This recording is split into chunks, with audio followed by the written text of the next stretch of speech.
Welcome on, friends, to the Heartland College Sports Podcast, radio show, YouTube show. We appreciate you being here, you joining us. Thanks for being on the show. I'm Pete Mundo, and let's welcome in and say hello to our pal Tim Fitzgerald. Does a great job, of course, covering Kansas State with GoPowercat. Got to check it out, not just if you're a K-State fan, but if you're a Big 12 fan, which obviously you are if you're here.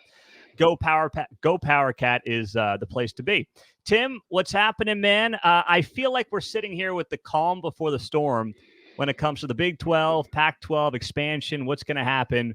How are you reading the situation as we sit here right now looking at it? Well, I'm convinced that June 30th is a deadline in multiple ways. I think the Big 12's had enough of this. I think some schools have had enough, and I know San Diego State needs to officially give notice, whatever their current status is. If they're still dating, broken up, if they're like friends and they're on a break. I don't know what their status is right now with the Mountain West, but we're just kind of hanging out here wondering, is this really all going to go down in the next 8 days? I don't see how that's possible, but it would seem to be the timetable. And at this point, Pete, I love this stuff. I love this stuff, and I am exhausted by this round because I'm truly convinced the Pac-12 has been absolutely gaslighting their own fans about what's going on, and they are in a much worse situation than Pac-12 fans actually think, and that's sad because when it happens, if it happens, it's going to be really hard for those people to digest. But at what point, whether it's Colorado, which seems the most likely, Arizona, at what point do they feel like they've been gaslighted enough to make that move? Or are they just kind of holding out hope, knowing the Big 12's not going to go anywhere else first, right? They've kind of got the Big 12 by the short hairs, so they've got time and they're using it. Yeah, I think they're pretty exhausted by the constant delays. Mm-hmm. I mean, there's a K-State account that is keeping track of them, and it takes 3 tweets to tweet out the number of times they said we got a deal coming, and nothing comes. Yeah. I think they're probably at the edge, and if they really are going to move, I think certainly Colorado will do so by the end of the month. Pete, if they don't have a deal by June 30th, if they don't tell their members by June 30th, and I think they might be waiting to the last second to try to hold everyone hostage, I just don't understand what kind of leadership that is. That tells me they don't have a deal. They just don't have one. Because if you had a good one, you'd throw it in everyone's face. And they just seem to be killing time and stalling for a better outcome than they currently have. Well, and you love the college sports business landscape as much as I do. And it just seems to me, we both work in looking for advertising dollars, whether it's direct, whether it's affiliate accounts, whether it's, ad agency, whatever it might be. Things are soft this year, Tim. You tell me who's ponying up $32 million a year for Washington State, Stanford, and Cal when they can't fill the stadiums at some of these places. It's a horrible year with no leverage to try to get a TV deal. And I don't know where Kliavkoff thinks he's getting one. Kliavkoff and the leadership of the Pac-12 keep talking about what was important 10 years ago, media markets and, all this stuff, when really fan engagement and rivalries and heat, a little heat to your conference play or what it's important. And they just don't have that. I saw a Utah fan tweet something out about Colorado being their rival. And I'm like, really? I didn't know that. I had no idea. So it just doesn't seem like they have much fan engagement at all, particularly across some of those schools you mentioned. And ironically, I think the fan engagement at Utah is probably the best, but they've been pretty clear about not wanting anything to do with the Big 12. Arizona State now thinks it's an AAU program, so it's going to the Big 10, which I don't understand that either. It's just a crazy mess. And I think a lot of these schools are absolutely delusional. Their ratings aren't great. They're missing a vital time slot, which is that early morning kickoff. And it just really impacts their value in a way that they can't seem to grasp. Yeah, it's true. You're right. That 11 a.m. Central kickoff has in many ways become more valuable. Big Noon Kickoff basically said, we're going all in at 11 a.m., and it's worked out beautifully for them, and the Pac-12 can't possibly provide that. Unless they want to play at 9 a.m. or something. I don't see them doing that. And, that's been a big shift, and you're right. I think the networks, the entities now value that early kickoff more than they have just in the last 5-10 years. Mm-hmm. And out of the four time periods, the least valuable is the late night one. Yes. But when you're the Big 12, adding that adds value to your conference because you haven't had that before. You Yep. can now fill all four time slots, and unless the Pac-12 ends up with some kind of coast-to-coast conference with remnants of the ACC eventually, they're not going to be able to fill all those time slots. And Mm-hmm. I'm just fascinated by how awful the Pac-12 leadership is. It's gotten so bad, Pete. I'm having problems predicting what's up because it's Mm-hmm. just a fumbling, stumbling mess. It is. Do you, as the Big 12 has gone through this, Tim, whether it's any of the four corner schools or the talk of Gonzaga, San Diego State, UConn, some of these perceived basketball schools, especially UConn and Gonzaga. I've understood what Brett Yormark has done here in trying to basically make the Big 12 the SEC of college basketball. Thinking that basketball is in many ways undervalued and not just a throw in for football. But Right. it seems like he's gotten some pushback on this. And I understand it based on the way as I understand the contract is written, which is you only get the extra $31 million for the new schools if they're Power Fives. Do you want to share money or lose money to add UConn or Gonzaga? I wouldn't. So what do you think's going on there and how Brett Yormark is trying to play this? Well, if he's planning on breaking out the basketball portion of this contract at the next negotiation, I'm not sure why you're trying to add any basketball schools to your conference right now. I mean, if this contract lasts 5 years, do it then, because then I mean the whole point is he feels like the 31.7 million per school becomes, I don't know, 45 million per school by dividing out basketball with football because the basketball product, honestly, they're giving it away. They're Yep. just that that's a neat trick that the networks have pulled. I fell for it. That basketball is 1/10, maybe 20% of the contract, and then they turn around every March and look what the NCAA tournament generates for the NCAA. Yeah. That's not true. And particularly if you put together, you said it perfectly, the SEC of college basketball in the Big 12 from coast to coast, you could sign an exclusive deal with the TBS, a Turner that kind of ramps up all the way into the NCAA tournament. I'm fascinated by the play. I'm fascinated by the Mexico moves. But right now they need to get four football schools on board. I know what he's trying to do with UConn. I understand that, but unless ESPN's willing to pay that, I've been told both ways that they have signed off on UConn and San Diego State.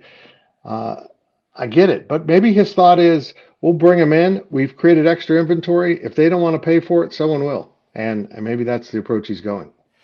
And do you think the move, you mentioned Mexico. We know that Yormark's a New York City guy, UConn, the ties there, 5-time national champs in the last quarter decade.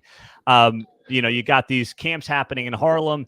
Do you think that's a move that makes sense for the Big 12? And those of us who have been around this league forever have to stop thinking about it as this, middle America conference? Or is that possibly a stretch to think the Big 12 brand can can get into a media market like New York City?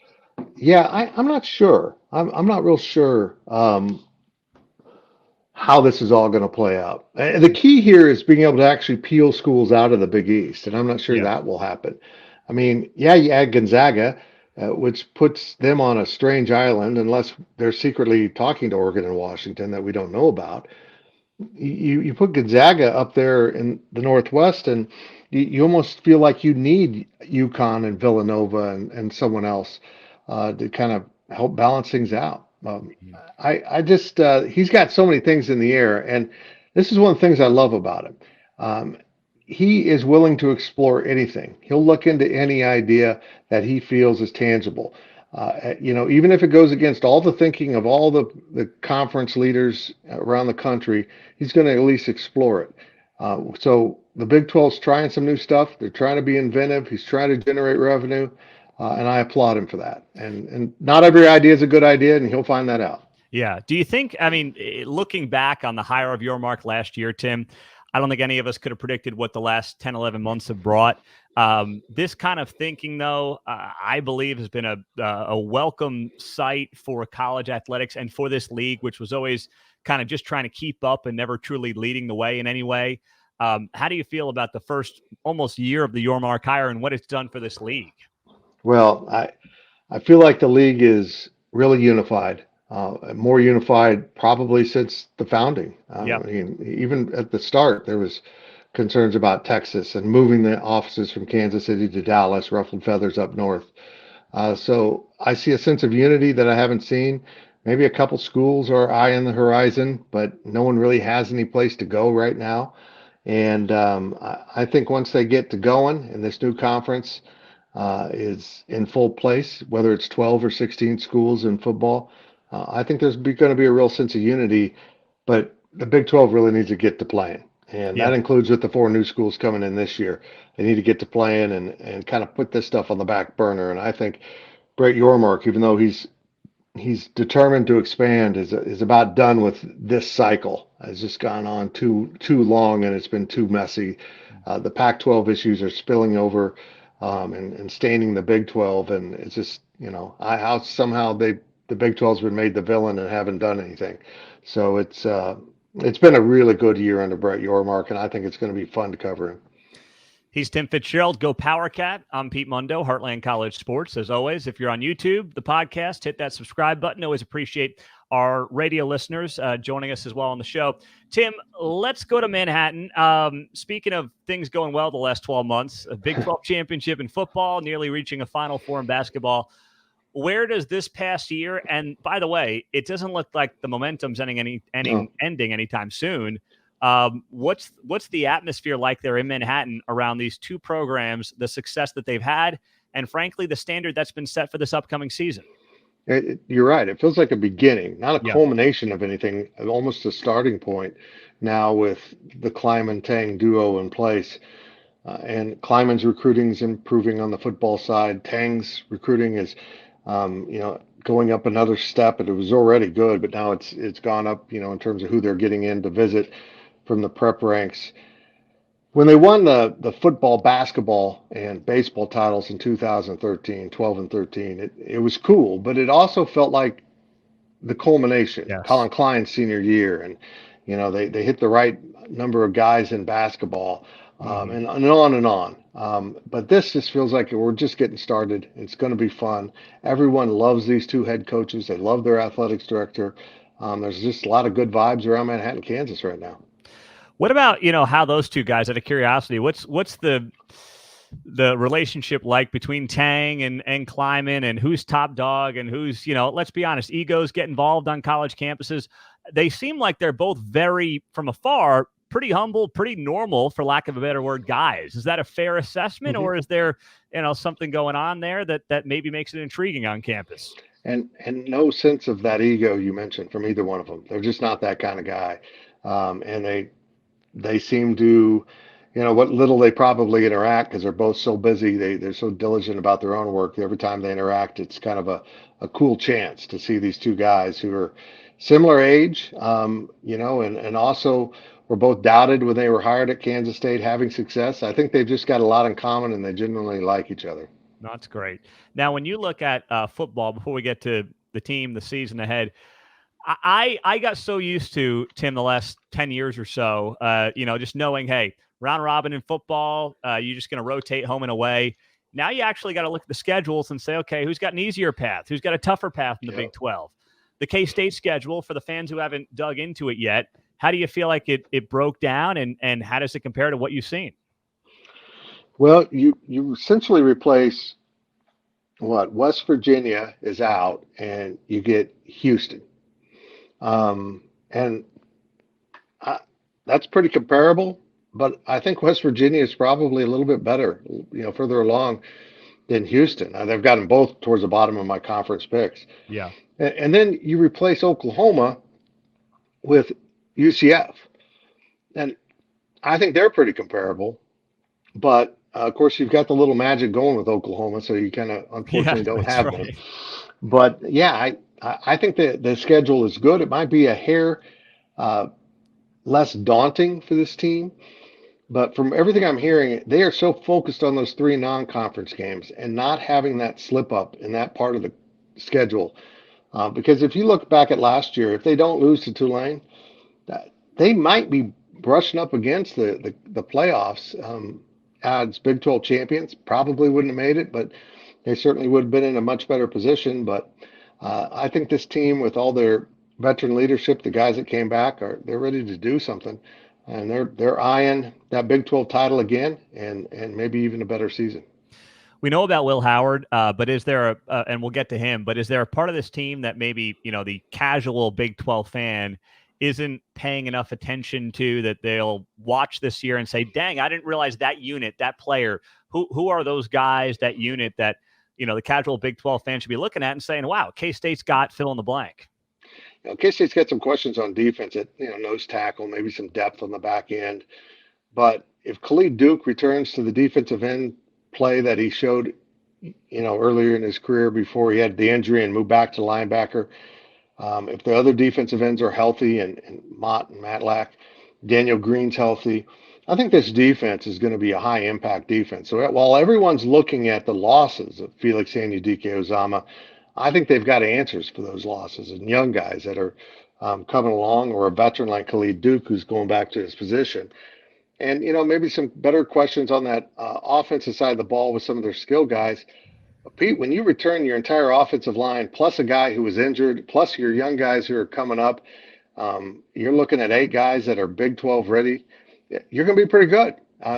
They're just going to make things a lot easier for Will Howard, the running backs, and everyone else on that offensive side of the ball. I think there's just tremendous promise, and there's some real unknowns here that I want to get to. I want to see it.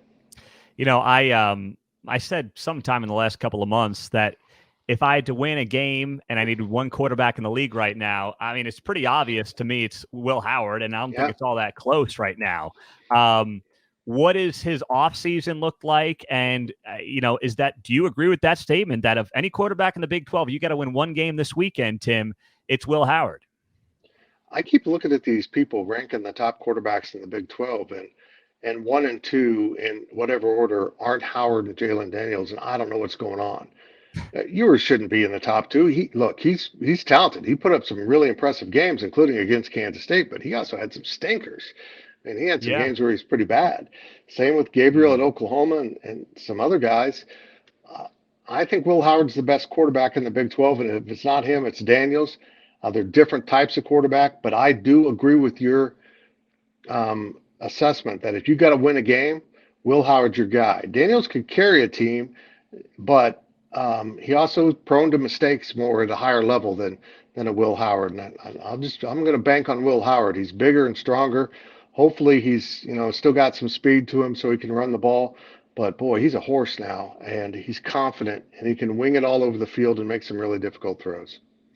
I'm glad you brought those two guys up, Howard and Daniels. I don't know, how good Kansas is going to be, if they're going to still be bowl eligible after last year's magic. I have no idea.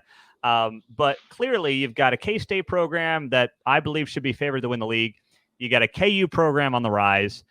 There's not a tremendous amount of in-state talent. It's certainly not Texas or even Oklahoma, but, there's some. What are Kleiman and Lance Leipold doing that really is making this state, in large part, I think, whether it's at the quarterback position or just in general, the center of the Big 12 and really two of the most fascinating teams in the conference going into the season?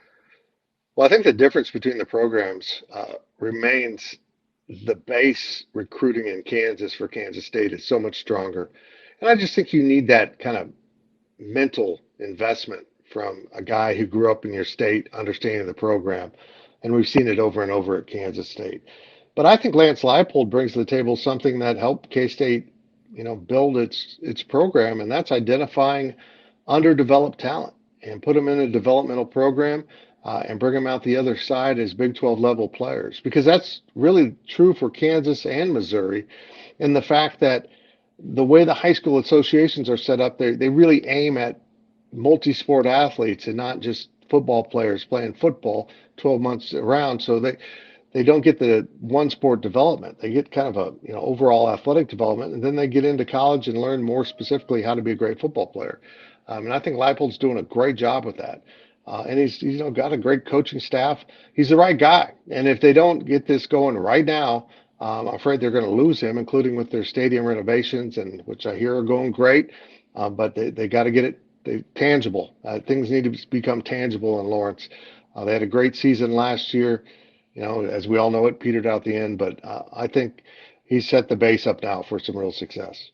When you look at the Big 12 in general, Tim, I see a conference where no team, like every team thinks that if they get the right breaks, they'll be bowl eligible. And I can't think of any other conference where that's the case. So going into the season, I don't want you to have to share your preseason poll if you haven't done that yet publicly, but who do you think is the worst team in this league? Houston. Yeah. I don't think they have the talent right now to compete at this level. And two, I've seen Dana Holgorsen do his thing. So it's kind of a double whammy for them. And I think Cincinnati is just, you talk about good times to transition and bad times. That was horrible timing to lose Luke Fickell and replace him with Scott Satterfield, who is also, I got to see it to believe it from him. And then I've got Iowa State and West Virginia in there as the bottom four. So it's going to be interesting. I'm eager to see how UCF and BYU fit in this conference from day one, how competitive they are. I think they're both going to go through a period of shock that, you play a Kansas State or a Texas Tech, a TCU, or a Texas, and then you turn around and you think, oh, I got it easy. I'm playing, Iowa State. And then you're just, what? I mean, they're picked for the bottom of the conference, and it's now 10-9 in the fourth quarter, which is exactly what happened to K-State. Yeah. But it just is a battery every week, and it doesn't matter. Now that Kansas is going, there are no gimmies at all, and the new schools won't be that way either. I'm not disrespecting Cincinnati and Houston by picking them in the last two spots. I'm just saying this conference is really good, and these are decent programs that are going to probably struggle in their first year. Which road trip are you most looking forward to? Are you a mountains guy or are you a sunny Florida guy, Tim? Well, unfortunately, we don't get any of the new trips this season, which upset me. I'm probably more of a Florida guy, but I also love the mountains. And the most excited I am for a trip in this football season with this schedule is that I'm going to miss Austin so I can go to Las Vegas to cover basketball. So oddly, my favorite trip during football season is a basketball trip. Okay. That's great. He is Tim Fitzgerald, GoPowercat, does a great job, of course, covering Kansas State. Thanks for joining us, whether it's on YouTube, on the podcast. Always appreciate you hitting that subscribe button for us. Does a lot to help the show, and to our radio affiliates, always appreciate you guys. Tim, it's great to have you on, my friend. Thanks for being here, and we'll be talking to you soon. Hey, if something doesn't happen here pretty soon, I'm just inviting UNLV, and you all can live with it. Well, I want Vegas and football too. There you go, UNLV. You heard it here first. You're the man, Tim. Thanks for joining us. You bet, Pete.